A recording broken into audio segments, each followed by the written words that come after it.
Daur air atau yang biasa kita sebut dengan siklus air adalah perubahan yang terjadi pada air secara berulang dalam suatu pola tertentu. Jadi, proses perputaran air yang terjadi secara terus-menerus dari permukaan bumi ke atmosfer dan kembali lagi ke permukaan bumi. Berikut adalah gambar ilustrasi daur atau siklus air. Panas matahari memanaskan air yang ada di laut, danau, sungai, air yang ada di tanah, sehingga membuat air laut dan danau menguap. Setelah itu, uap air terkumpul di udara dalam bentuk awan. Awan yang penuh dengan uap air tertiup angin ke daratan, lalu uap air jatuh ke bumi dalam bentuk hujan. Air akan berusaha kembali ke laut, sebagian terserap di tanah, akar pohon, dan dataran rendah lain di bumi. Adapun proses siklus air atau daur air itu meliputi 3 tahap penting, yaitu evaporasi, merupakan penguapan air dari permukaan bumi. Evaporasi mengubah air berwujud cair menjadi air yang berwujud gas atau uap air. Setelah itu, uap air menuju atmosfer bumi. Yang kedua, kondensasi, perubahan uap air menjadi titik-titik air. Ketika uap air yang dihasilkan melalui proses evaporasi naik hingga mencapai suatu titik ketinggian tertentu, uap air tersebut akan membentuk awan. Yang ketiga, presipitasi atau jatuhnya butiran air ke permukaan bumi atau yang sering kita sebut dengan hujan.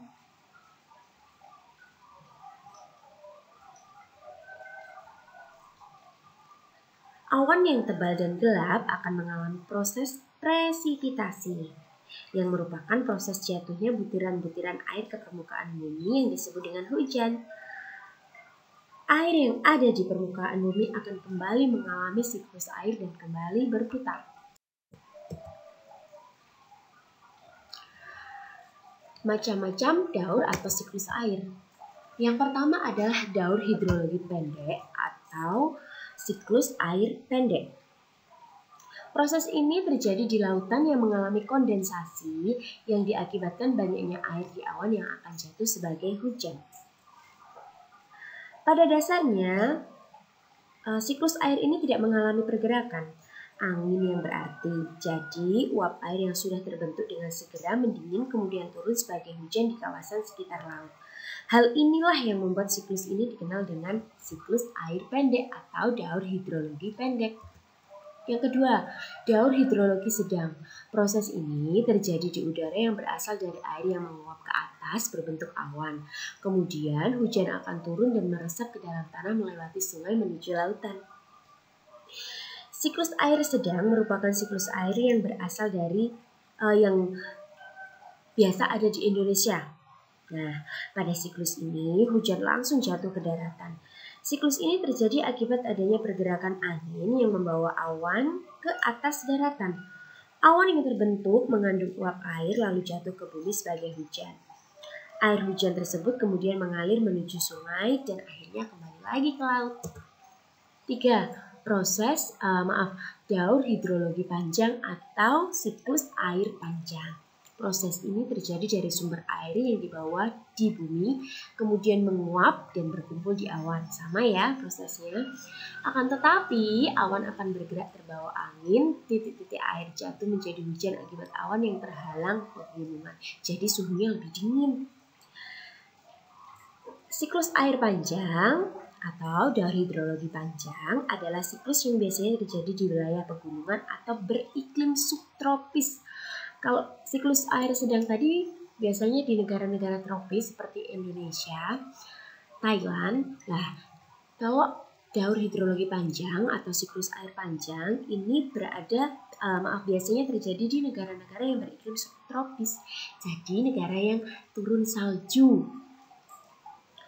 Siklus ini umumnya tidak menghasilkan hujan dalam bentuk air, melainkan glacier atau salju terlebih dahulu.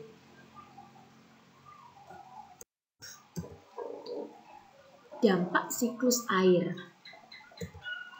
Siklus air mempengaruhi peristiwa di bumi dan kelangsungan hidup makhluk hidup. Siklus air menyediakan air yang dibutuhkan oleh makhluk hidup. Siklus air juga mempengaruhi kelembapan, suhu, curah hujan, dan iklim di bumi. Uap air hasil evaporasi yang ada di atmosfer ini dalam bentuk awan ya, akan mempengaruhi kelembapan dan suhu. Uap air akan mengurangi suhu di bumi sehingga tidak terlalu panas. Air yang turun sebagai hujan menghasilkan air tawar yang dibutuhkan makhluk hidup untuk dapat bertahan hidup. Banyaknya curah hujan yang turun juga dipengaruhi oleh banyaknya yang mengalami penguapan dalam siklus air. Adapun kegiatan manusia yang mempengaruhi siklus air adalah penebangan liar. Kenapa penebangan liar mempengaruhi siklus air? Karena akar tanaman, pohon-pohon besar, membantu menyerap air sehingga menjadi air tanah. Akan tetapi, jika pohon-pohon besar ini ditebang, apa yang akan terjadi? Maka, air yang tersimpan di tanah juga akan berkurang. Yang kedua adalah pencemaran. Baik pencemaran udara, pencemaran tanah. Ini sangat mempengaruhi siklus air.